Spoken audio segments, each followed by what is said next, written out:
Hello সুপ্রিয় দশম শ্রেণীর শিক্ষার্থী বন্ধুরা, তোমরা সবাই কেমন রয়েছো? আশা করি প্রত্যেকে খুব ভালো রয়েছো, সুস্থ রয়েছো। তোমাদের প্রত্যেককে তোমাদের প্রিয় চ্যানেল লাভ ফর নলেজের পক্ষ থেকে জানাচ্ছি সুস্বাগতম। তো সুপ্রিয় বন্ধুরা, আমি তোমাদের সঙ্গে শুভজিৎ স্যার। আজকে আলোচনা করব তোমাদের মাধ্যমিক জীবন বিজ্ঞান এবং পরিবেশ থেকে যে চতুর্থ অধ্যায় রয়েছে, সেই চতুর্থ অধ্যায় অর্থাৎ অভিব্যক্তি এবং অভিযোজন, এখান থেকে মোস্ট ইম্পর্টেন্ট 1 নম্বরের অতি গুরুত্বপূর্ণ প্রশ্নোত্তরগুলি নিয়ে অবশ্যই আজকের আলোচনাতে যাব। আজকের আলোচনাতে যাওয়ার পূর্বে তোমাদের প্রত্যেকের কাছে রিকোয়েস্ট, তোমরা যারা এখনও আমাদের চ্যানেলের সঙ্গে যুক্ত হওনি অবশ্যই চ্যানেলটি সাবস্ক্রাইব করে আমাদের চ্যানেলের সঙ্গে যুক্ত হয়ে যাও। সেই সঙ্গে আমাদের চ্যানেলে নতুন হয়ে থাকলে অবশ্যই চ্যানেলটিতে একটি লাইক করে দাও এবং তোমার প্রিয় বন্ধুবান্ধবীদের সঙ্গে চ্যানেলের ভিডিওগুলো অবশ্যই বেশি বেশি করে শেয়ার করে দাও। শুরু করছি আজকের আলোচনা অভিব্যক্তি এবং অভিযোজন থেকে অতি গুরুত্বপূর্ণ প্রশ্নোত্তরগুলি নিয়ে। প্রথম প্রশ্ন অনস্ক্রিনে, জীবনের উৎপত্তির রাসায়নিক তত্ত্বটি কে প্রকাশ করেন? উত্তর হবে বিজ্ঞানী ওপারিন 1920 খ্রিস্টাব্দে জীবনের উৎপত্তির রাসায়নিক তত্ত্বটি প্রকাশ করেন। পরের প্রশ্ন, যোগ্যোত্তমের উদ্বর্তন কথাটির সমর্থক কে? উত্তর হবে চার্লস ডারউইন যোগ্যোত্তমের উদ্বর্তন কথাটির সমর্থক। পরের প্রশ্ন, অরিজিন অফ স্পিসিস বইটি কার লেখা? উত্তর হবে চার্লস ডারউইনের লেখা অরিজিন অফ স্পিসিস। ওকে, তারপরে কি বলা হয়েছে? ডারউইন তত্ত্বের মূল প্রতিপাদ্য বিষয় কি? ডারউইন তত্ত্বের মূল প্রতিপাদ্য বিষয় হলো প্রাকৃতিক নির্বাচন। অনুকূল ভেদ সমন্বিত জীবেরা প্রকৃতি দ্বারা নির্বাচিত হলে অন্যদের সঙ্গে প্রতিযোগিতায় অধিক সুযোগ সুবিধা ভোগ করে, ফলে তারা অধিক সংখ্যায় বেঁচে থাকে, অধিক হারে বংশবিস্তার করে। অপরপক্ষে প্রতিকূল ভেদ সমন্বিত জীবেরা প্রকৃতি দ্বারা নির্বাচিত হয় না বলে পরাজিত সৈনিকের মতো ধীরে ধীরে অবলুপ্ত হয়। পরের প্রশ্ন, অস্তিত্বের জন্য জীবন সংগ্রাম কার মতবাদ? উত্তর হবে চার্লস ডারউইন। পরের প্রশ্ন, পায়রার বায়ুথলিতে কটি এয়ার স্যাক থাকে? উত্তর হবে 9টি। পরের প্রশ্ন, পটকার কোথায় রেড গ্রন্থি থাকে? উত্তর হবে অগ্র প্রকোষ্ঠে পটকার রেড গ্রন্থি থাকে। পরের প্রশ্ন, নিউম্যাটোফোর কোথায় দেখা যায়?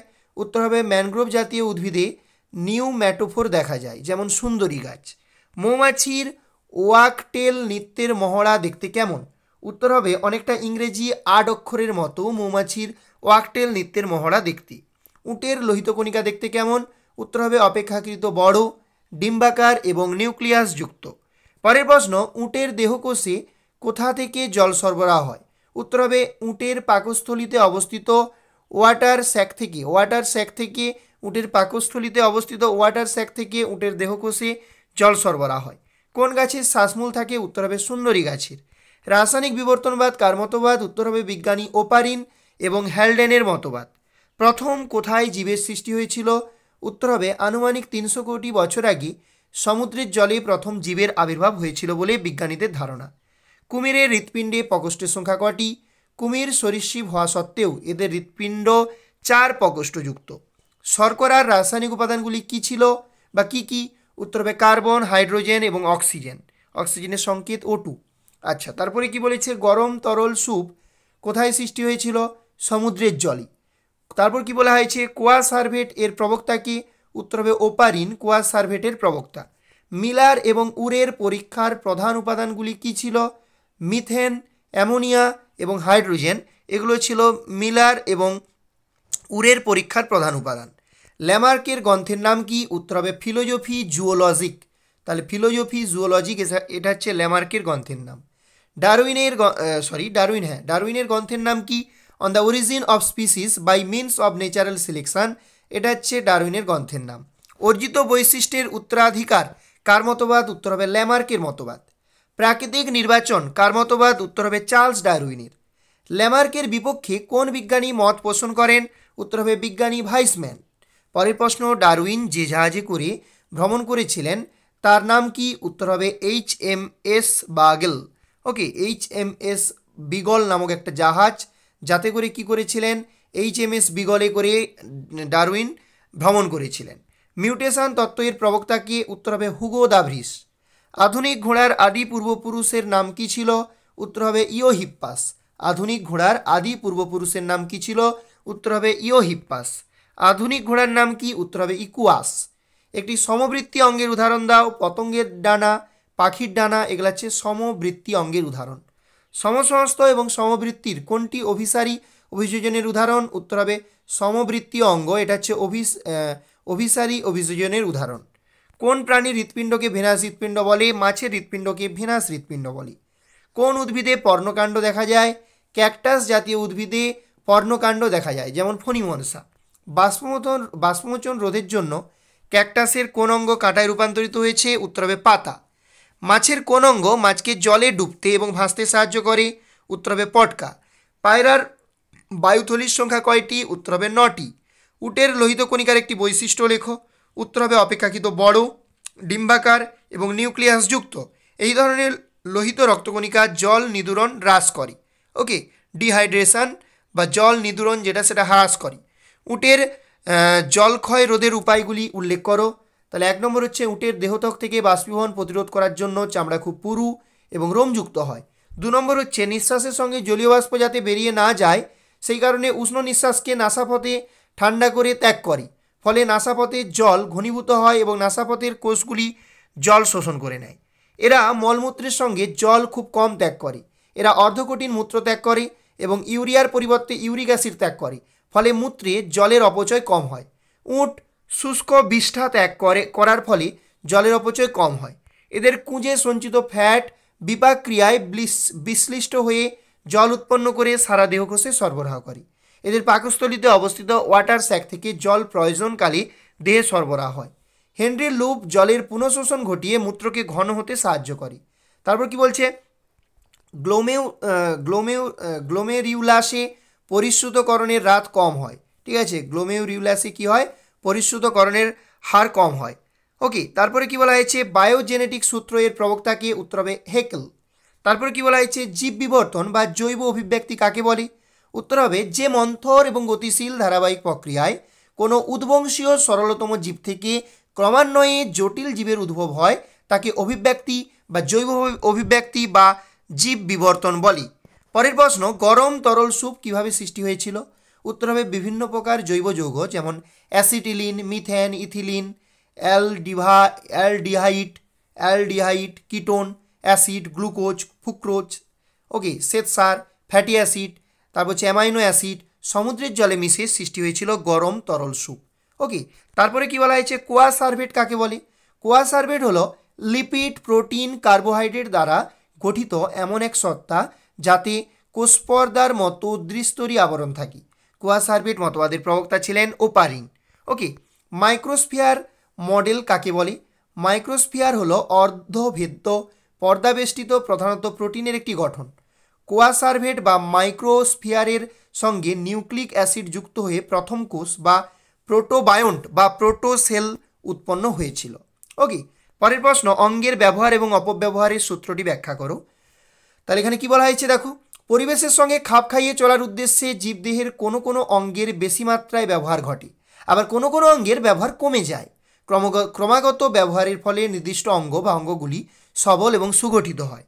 অপরপক্ষে ক্রমাগত অপব্যবহারের ফলে অব্যবহৃত অঙ্গগুলি দুর্বল এবং ক্ষয়প্রাপ্ত হয় এবং কালক্রমে অবলুপ্ত হয়। ওকে, তারপরে কি বলা হয়েছে? অর্জিত বৈশিষ্ট্যের উত্তরাধিকার কিভাবে ঘটে? পরিবেশের প্রভাবে জীবের জীবনকালে যেসব বৈশিষ্ট্য অর্জিত হয় তা পরবর্তী প্রজন্মের জীবে সঞ্চারিত হয়। এভাবে প্রতি প্রজন্মে সামান্য পরিবর্তন পরবর্তী প্রজন্মে জমা হতে হতে কালক্রমে তা একটি বড় পরিবর্তন হিসাবে দেখা দেয়। এইভাবে জীবের বিবর্তন ঘটে। ওকে, ল্যামার্কের মতবাদের পক্ষে দুটি উদাহরণ দাও। স্থলচর পাখি খাদ্যের খোঁজে জলে যাওয়ার পর ক্রমাগত সাঁতার কাটার ফলে পায়ের আঙুলগুলির অন্তর্বর্তী স্থানে পাতলা চামড়াযুক্ত হয়ে লিপ্তপদে পরিণত হয়েছে, যেমন হাঁসের লিপ্তপদ। 2 নম্বর হচ্ছে ল্যামার্কের মতে খর্ব গলাযুক্ত জিরাফ উঁচু গাছের পাতা খাওয়ার জন্য গলা এবং সামনের পা প্রতি প্রজন্মে একটু একটু করে লম্বা হয়ে বর্তমানকালে লম্বা গলা এবং পা বিশিষ্ট জিরাফের আবির্ভাব হয়েছে। ওকে, তারপরের প্রশ্ন কি? ল্যামার্কের মতবাদের বিপক্ষে দুটি উদাহরণ দাও। বিজ্ঞানী ভাইসম্যান ইঁদুরের উপর পরীক্ষা করে ল্যামার্কের মতবাদকে নাকচ করেছেন। তিনি একজোড়া ইঁদুর দম্পতির লেজ কেটে দিয়ে তাদের প্রজনন ঘটালেন, নতুন অপত্যদের লেজ কেটে দিয়ে প্রজনন ঘটালেন। এইভাবে 35 জন ধরে লেজ কাটা সত্ত্বেও লেজবিহীন ইঁদুর সৃষ্টি করা যায়নি। 2 নম্বর কি? ড্রসোফিলা মাছিকে পরপর 60 জন ধরে অন্ধকার ঘরে রেখে জনন ঘটিয়ে কোনো মাছি অন্ধ হয়ে জন্মাতে দেখেননি। ওকে, তারপরে কি বলা হয়েছে? প্রাকৃতিক নির্বাচনবাদ কাকে বলে?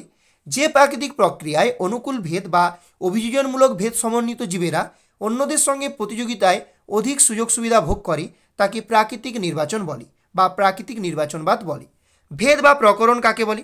ডারউইনের মতে পৃথিবীতে দুটি জীব কখনোই অবিকল একই রকম হতে পারে না, অর্থাৎ দুটি জীবের মধ্যে কিছু না কিছু পার্থক্য বা ভেদ থাকবেই।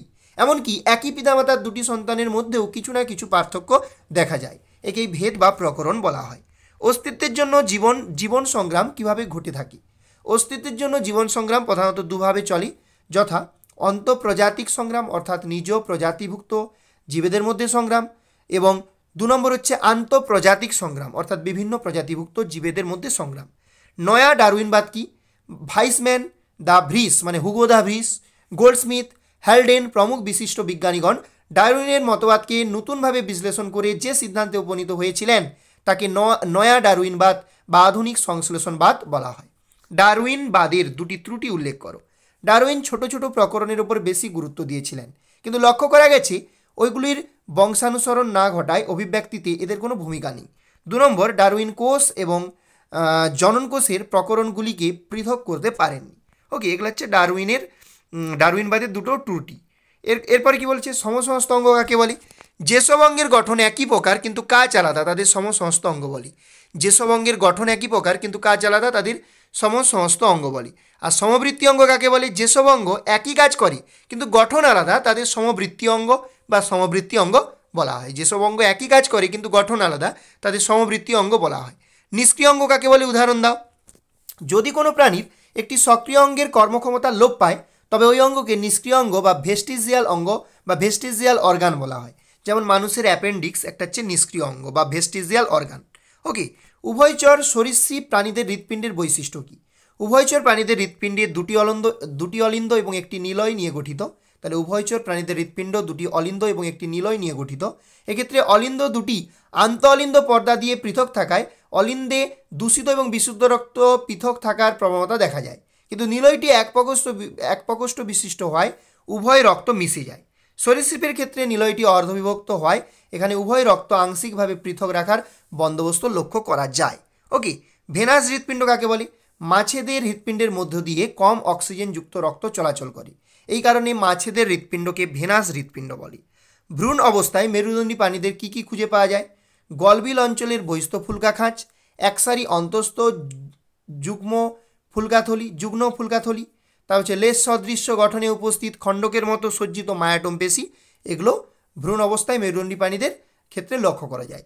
অভিব্যক্তি কাকে বলে? যে মন্থর এবং গতিশীল ধারাবাহিক প্রক্রিয়ায় কোনো উদ্বংশীয় সরলতম জীব থেকে ক্রমান্বয়ে জটিল জীবের উদ্ভব হয় তাকে অভিব্যক্তি বলে। তাহলে যে মন্থর মানে ধীর ও গতিশীল ধারাবাহিক প্রক্রিয়ায় কোনো উদ্বংশীয় সরলতম জীব থেকে ক্রমান্বয়ে জটিল জীবের উদ্ভব হয় তাকে আমরা কি বলবো? তাকে অভিব্যক্তি বলবো। তো সুপ্রিয় শিক্ষার্থী বন্ধুরা, এই ছিল আজকের আলোচনা। আজকের আলোচনাতে তোমাদের সঙ্গে আলোচনা করলাম মাধ্যমিক জীবনবিজ্ঞানের 4র্থ অধ্যায় অভিব্যক্তি এবং অভিযোজন, এখান থেকে মোস্ট ইম্পর্টেন্ট 1 নম্বরের প্রশ্নোত্তরগুলি নিয়ে। আমরা আমাদের আগের ভিডিওতে আলোচনা করেছিলাম মাধ্যমিক জীবনবিজ্ঞান ও পরিবেশের যে 5ম অধ্যায় পরিবেশ, তার সম্পদ এবং তাদের সংরক্ষণ। তোমরা যদি এই যে ভিডিও বা এই যে ক্লাস এটা যদি না দেখে থাকো তাহলে অবশ্যই আমাদের প্লেলিস্টে চলে যাও এবং মাধ্যমিক জীবনবিজ্ঞান যে প্লেলিস্ট রয়েছে মাধ্যমিক লাইফ সায়েন্স বা মাধ্যমিক জীবনবিজ্ঞান তাতে ক্লিক করো এবং সেখান থেকে তোমরা ওই ভিডিওটি দেখতে পেয়ে যাবে। সবাইকে অসংখ্য ধন্যবাদ ভিডিওটি শুরু থেকে শেষ অবধি দেখার জন্য। দেখা হবে পরের ভিডিওতে। জয় হিন্দ, জয় ভারত।